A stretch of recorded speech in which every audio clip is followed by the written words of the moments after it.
All right, guys, welcome back to Functional Fitness Weekly. This is episode 4. We're going to stay mainly on the Olympic train this week. It's just a lot of fun. Like we said in the past videos, it comes around once every 4 years, the summer games. So we really, as former athletes, as somewhat current athletes and fitness professionals, we just can't get enough of this type of stuff. So, Mario, how was your week? Dude, it was jam-packed. Ashley had her family baby shower this weekend, which was it was awesome, and a bunch of love, bunch of presents. It was a good time. And then yesterday, we went on the boat with Oh, cool. Jenny and Dave and all them, Oh, and fun. we had a good time out there. So yeah, it Nice, was bro. it was a long weekend, but it was fun. Did you get any sun? I can't tell. You just look brown. Brown, bro, that's that That's Cuban that, skin. that Yeah, Cuban I life. definitely got some sun for sure. My back is a little sensitive right now, but it's I good to get gotcha. some sun. That's What about cool. you, bro?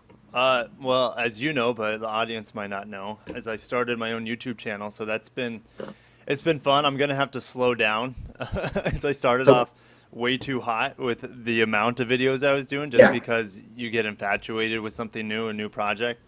So I'm really just gonna have to find a balance, putting out maybe 2 at the most, maybe 3 videos a week. Um, Well, it's and not, well, that's what people don't understand. It's not making the video, it's the post edit that just right. crushes your heart and Oh soul. yeah. We have a Phil. million ideas Right. for making videos, but cutting them and doing all Right. that, people don't understand how much work that is. Yeah. Filming is just maybe a third of the time. So Well, I love them, man. I'm enjoying them. So keep thanks, man. being yarn, son. Thanks. Appreciate it. Um, all right. So let's hop into the first topic. The Rio Olympics, 2016. Michael Phelps wins gold in final race of career. Okay, this is by CBS Sports. I actually stayed up to watch this one. He was the third leg of the relay, the 4x100 medley, uh, Uh, and he did butterfly, if I remember right. But yeah. one of the big headlines of this is, of course, Michael Phelps is going to take, the main headline. But the first leg, the guy for the U.S., Ryan Murphy, who started with the backstroke, started off he had a world record, and that was just kind of like, oh, by the way, world record. But Michael Phelps gets his, you Gold know again. his, what was it? What is he at? 27 golds? I don't even know. He's 31? No, he's 21 golds. 23 golds, 28 Okay. overall. Yeah, that's incredible. I want to talk a little bit about the quantity here in a sec, but I just wanted to get your thoughts on Michael Phelps's career and maybe this event. So, Well, as a career, I don't think he's uncomparable. There's no one like him who's done what he's done for as long as he has. They said he won his first gold medal when he was 15 years old in 2000.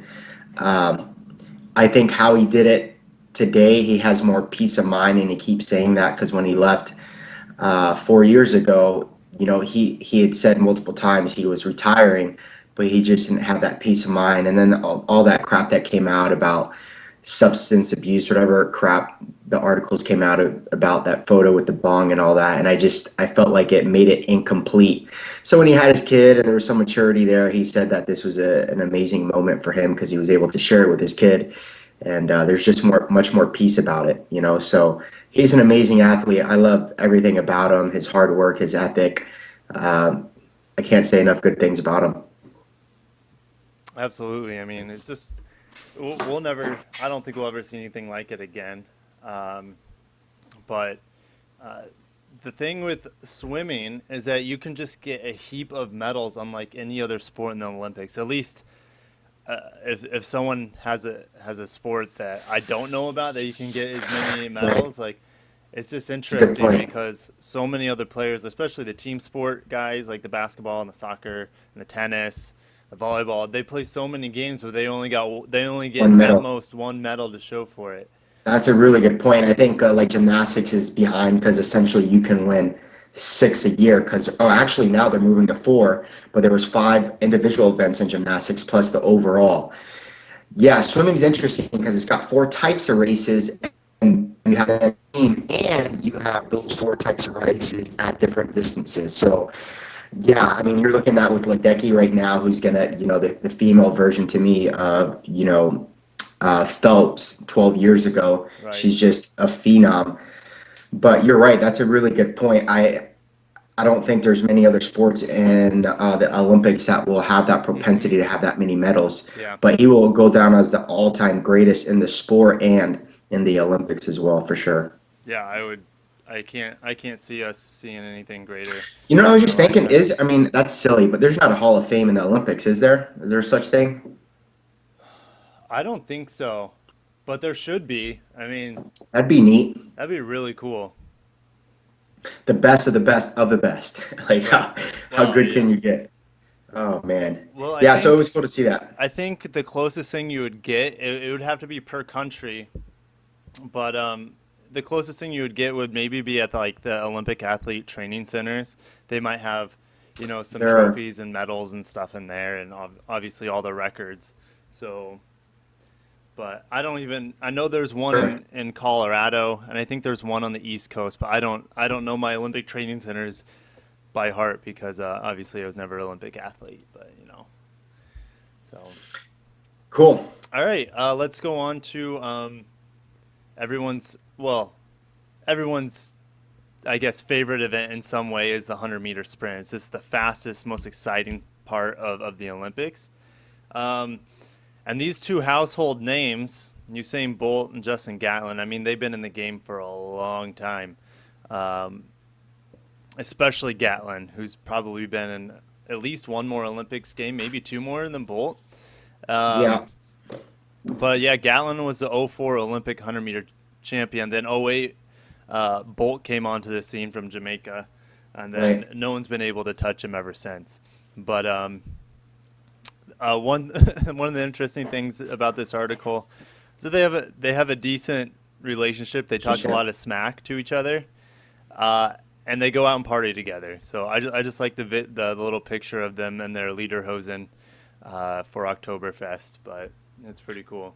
Well, they joke about calling one the old man or something like that. Yeah. Well, Gatlin's an old man. He's 34. That's old for a sprinter. I don't. It's a not even sprint. Yeah, a sprinter like that event itself. Because I think I mean, there's physiological. I mean, there's studies done on the physiology of like if you look at distance running typically or distance cycling is typically best for older athletes because of the maturity and age of their tissue and Hmm. their oxidative stress. But these shorter races are definitely known for younger racers, and you don't see Hmm. that right now. I think it's going to turn back to younger racers because these guys are in retirement mode. Right. But these guys have held on for a really long time. Yeah, it's impressive, and I know Gatlin's in the past got caught for some performance enhancers, and that might be extending his career just a bit. But you have to wonder in the Olympic Games, people are trying to do everything they can to perform at the highest level possible. Yeah, I didn't go back to that. I don't know if he was caught in the Olympics. The other thing people don't understand is how much these guys travel throughout the year, Oh every yeah. year, to compete in races. They're Yep. doing international races all over the place. Hmm. So this is just one huge event that they do, Right. but there are so many other ones. So I'm not sure if he got popped for that during the Olympics or some race outside of it, because the Olympics are constantly testing these guys outside of the actual season. Sure. So. Yeah. Yeah. I know very little about international like track meets or anything. We Well, see there's it. a committee that sanctions them all, that a Oh. lot even approves those to be considered international events and whatnot. And that's why they have one of the rights they have is to test these athletes throughout the year Hmm. if they're going to compete in these international events. Spoiler alert, they ran last night and Bolt won again. So he's a three-time Olympic gold champ at the 100 meters. Yeah. 9.81 Bolt, Gatlin in second, 9.89. So That's a big difference in the 100-meter race. I mean, he probably had him by he had him by like, 2 lengths or something like that. yeah. Yeah. I mean, yeah. I didn't get a chance to watch it last night, but I'll have to check it out today. Um, did they run the 200 yesterday or? I missed that, bro. I was just doing the research on this article and I saw them race, so that was cool. I'm not sure if they did that. I know they got a Sweet. bunch of races left. Yeah.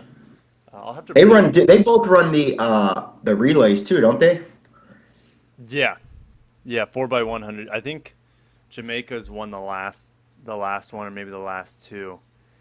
The Um, relays are my favorite, man, oh, the because you still relays are got so that fun. speed, Yeah, but you have the technicality of the teamwork, and then there's the yeah. strategy, who you're putting where. There's Uh, a ton of technique and timing. It's all about timing, and you got to really practice those handoffs. I mean, we used to practice quite a bit for the 4x1. I wasn't. They took me off the 4x1 in high school, even though I was at my small school. I was the fastest kid because they needed me in individual races more. That we would have a better chance of medaling in.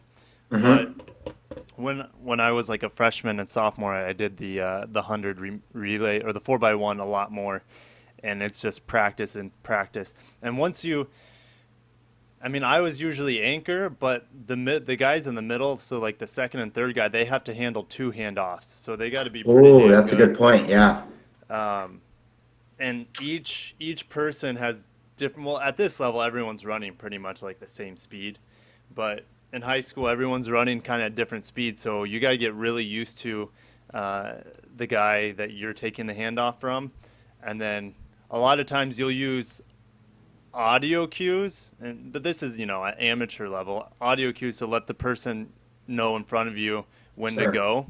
Right. But a lot of times in practice, we would have markers like a little cone. Once the You saw guy that with the athlete get baton, there. yeah, got to that cone, you would take off full speed, and it Yeah, it was takes. crazy. A lot of those are blind handoffs. The guy is sprinting, but he keeps one arm back Yeah, you to, don't look wait. back in the 4x1. You It's crazy. typically look back in the 4x4 because it's not quite as a high speed It's race, fast, right? and handoffs aren't as crucial. Handoffs are everything in the 4x1. I mean, One.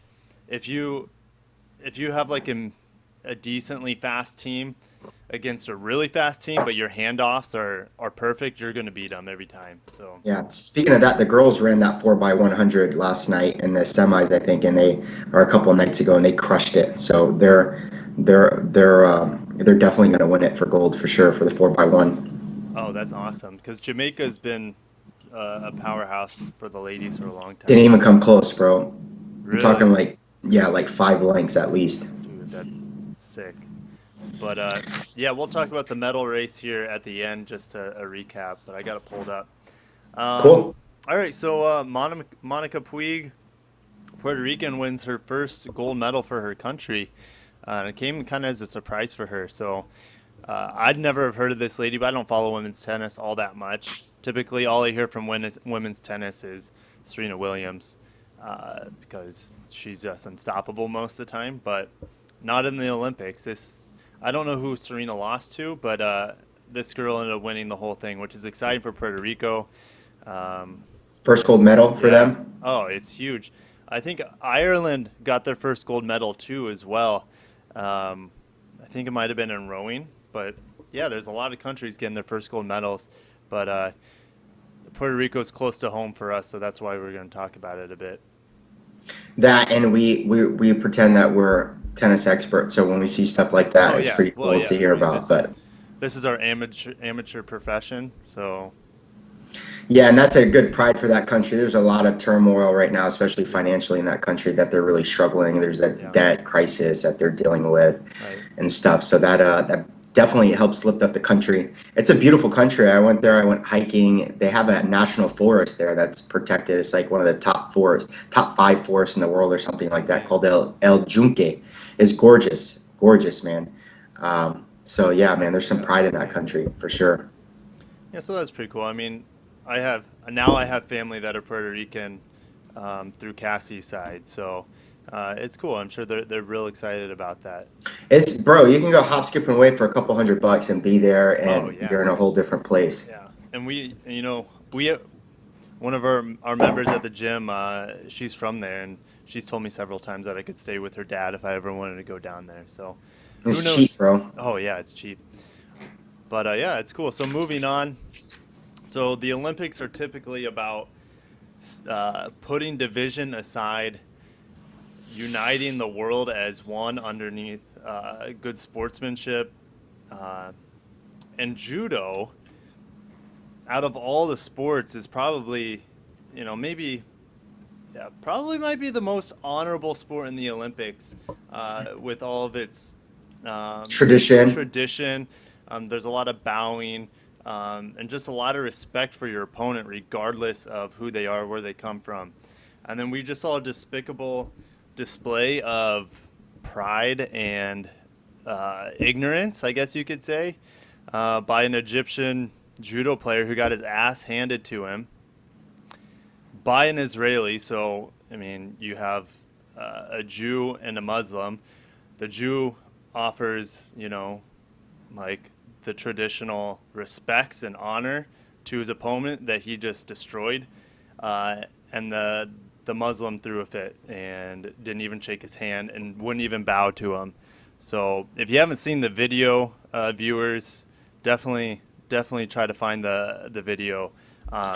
It's just really, really sad, and it just tells a bigger story what's happening in the world. So Yeah, and the article assumes that that was going to happen. That the coach had prefaced to his athlete that he was probably not going to shake his hands afterward.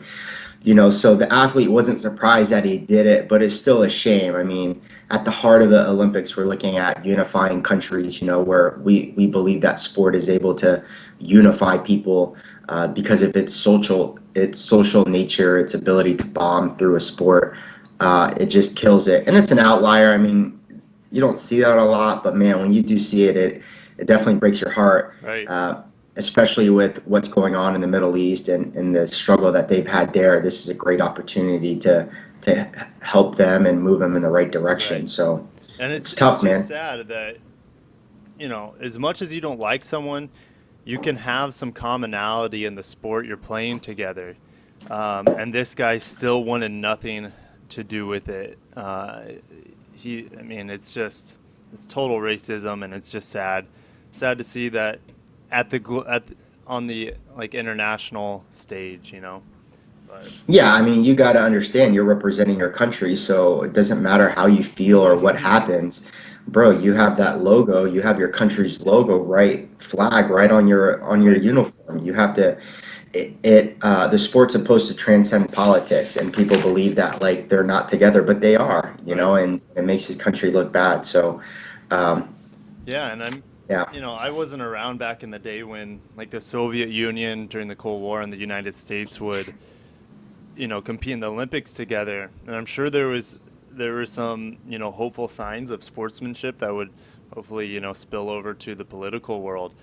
But yeah, this is just a real sad realization of the current state of our world. But hey, for the most part, people in the Olympics just love each other, and they do a really good job of showing that respect and that courtesy and that dignity to each other. So, I agree. and then the last article we'll touch on is this is something you know a little bit more about, so I'll let you take it away. Well, yeah, I mean, it's called cupping. I dealt with this when I got licensed for massage, and we did some work with cupping. But we're talking about it because we've seen some bruises on athletes lately, specifically Michael Phelps and there were some notorious or famous cyclists that had these bruising on their shoulders and arms. And, viewers were very concerned or curious about what those were from. Right. And so this method called cupping is pretty common in massage therapy, but it's starting to move into, high performing athletes as a way for recovery to dealing with stressed muscles.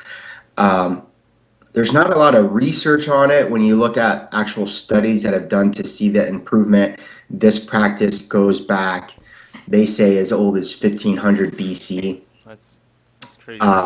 which is pretty crazy in itself. Um, I reached out to one of my buddies who's a PT guy now, and he says that it's growing in popularity, and it does have its effect as well, because it's not as abrasive as some of these other methods, but it's just a complement to what other people are doing. Some of the bullet points here is that it creates this vacuum effect at the surface at that skin surface area, so it helps kind of break up connective tissue or help elasticity through those muscles. Mm-hmm. But what you're seeing on the surface is what happens when you create that suction.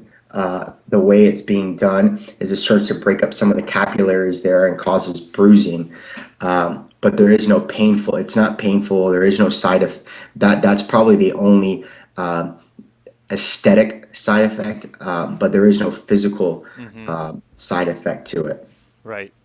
Yeah, I mean, it hasn't been seen in sports until like this year. I think the first time I saw it was in the CrossFit Games this year. A few athletes were getting it Yep. done. Um, I'm just like, what the heck? I think like James Hobart had it or something. I'm like, Yeah. what Yeah. the heck is that? Um, you know, obviously you were familiar with it, but yeah, I mean, essentially it's similar to a deep tissue massage, but it's probably not going to be as like you said, abrasive on the tissues beneath the skin. Um, so it's going to help release the muscles, especially if there's knots and stuff in there, without bruising the tissue itself. Now you said there's bruising at the surface, but that's just a side effect, and there's no pain to it. Right. It's just like a controlled bruise is all it is. So Right. yeah. I just, for me, we talked about this years ago with that kinesio. You saw some of that in the CrossFit Games as well. Could you say that I again? You were just breaking up. The kinesio tape reminds me of that Oh whole yeah, yeah, method, yeah. where athletes were using that stuff. For me, it's you might have what we believe more than anything, what this does is give them, more of a like mental confidence more than anything, because there's no way the cupping or the kinesio tape is giving you immense amount of increased performance. It's just No. not doing that. But I think Right. what it does, it gives them ease of mind that there's therapy being done or to those areas. But I don't know. I'm under the impression with competition that you don't change anything up that you don't do in competition. And what we saw with a lot of athletes is that they're starting to use this method during the competition versus having done this method Mm-hmm. way before that, and then coming into the games is using that as that's what I do as a form of recovery. Not like, oh my God, I'm really sore. What can I do today to make it to the next day? And then all of a sudden they're implementing all these new strategies to help them recover that they've never done in training. So Yeah. that's probably my only beef with it. Same thing with the kinesio tape. You know, I'm not saying it doesn't work, but what I'm saying is that you shouldn't like start putting kinesio tape on in competition all of a sudden because other people are doing it. Yeah, don't jump on the hype train. It's yeah. Yeah, and then when you're seeing there's no way that many people are using cupping, and then all of a sudden you're watching the Olympics and people are getting cupped left and right, and you're Yeah. like, what's I going was on here, saying bro? I'm looking at a bunch of bruised an athletes. athlete, You know what I like mean? athletes in every sport, bro, like getting cupped left and right. It's like, wait a Does second. yeah, It's doesn't like make sense. you didn't get to the Olympics by cupping, but Exactly, and that's the beef I have with it. yeah. But yeah, I guess we'll finish up things. We have let's pick up the medal tracker here. Oh my goodness. So I think last week I had no idea what the medal count would get to. I was assuming maybe like 40 to 50 for the United States. But looking at the medal race right now, USA's at 69 total, 26 are gold. So Attaboy. more than a third of our medals are gold. But it's pretty cool because we got 26 gold, 21 silver, 22 bronze. That's pretty well balanced there. China's pretty well balanced. Great Britain's in third place, but they have mostly golds and silvers. What's the medal count for second and third? So 69 for USA, then 45 for China, and then 38 for Great Britain. So we're just demolishing people. Love it. But And yeah, then we got track, so we're still pretty dominant in track. What are some of right, those other bigger sports right. coming up? Well, we had a lady shot putter win gold, so that was I pretty saw cool. that. We just won one of our first Americans boxers. We didn't medal No. at all in 2012 in boxing, and we just got our first gold medalist. So that was cool. Wow, that's crazy. That's awesome. But yeah, it's interesting. I'd love to see like someone could pull up numbers. The United States is a fairly small country. We have a lot of medals. China's enormous, right? They have 2 billion people, and Yeah, they have maybe three quarters the medals we do. And then Great Britain, which is a really small country. I mean, I don't even know how many million, maybe 100 million people there. And they have about a little bit more than half the medals we do. So that's pretty impressive Yeah, for that is Great pretty Britain. impressive for them per capita. Yeah, if we're talking about medals per capita, that's They're that's they're pretty probably darn, winning. Yeah. yeah, that's pretty impressive. But all right, man, I think we're gonna Cool, finish it bro. up for this week. We'll see you guys next week. Probably recapping the Olympics. It should be over by the end of this week. But yeah, stay tuned for